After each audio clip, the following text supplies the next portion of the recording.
જઈશું એ સરકાર બી ભૂલી જાય જે દિવસે હથિયાર હાથમાં લઈશું ને અહીંયા પોલીસ કોઈ નજરે બી ના પડે તે દિવસે આર્મી મૂકો દુનિયા મૂકો આર પાર્ટી લડાઈ કરવા અમે તૈયાર છે અમારી પાસે બી હથિયાર છે જે દિવસે ઘરમાંથી કાઢીશું ને તમારી પોલીસ મિત્રો નવા વિડીયોમાં તમારું સ્વાગત છે તો તમે નવા હોય તો લાઈક અને સબસ્ક્રાઇબ કરી દેજો ચૈતર વસાવા તણતીમાં છૂટી જવાના છે આ તમે સાચું જ સાંભળ્યું છે ચૈતર વસાવા તણતીમાં છૂટી જવાના છે 7, 8, 9 તારીખ લગીનમાં છૂટી જવાના છે ચૈતર વસાવા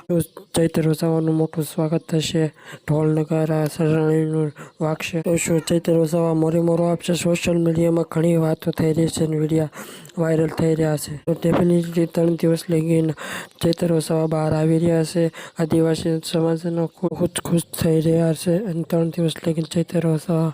બહાર આવી રહ્યા છે વિધાનસભાની અંદર જ રહેવાના છે મને એવું નથી લાગતું કે એમનું સ્વાગત થશે કે નહીં થાય કેમ કે એમને 3 દિવસ લગીને રજા આપી છે કોર્ટમાંથી એવું લાગી રહ્યું છે એમની વિધાનસભામાં જશે 3 દિવસ લગી અને બધું જોશે કે શું ચાલી રહ્યું છે અમારા નવા વિડીયોમાં હોય તો લાઈક અને સબસ્ક્રાઈબ કરી દે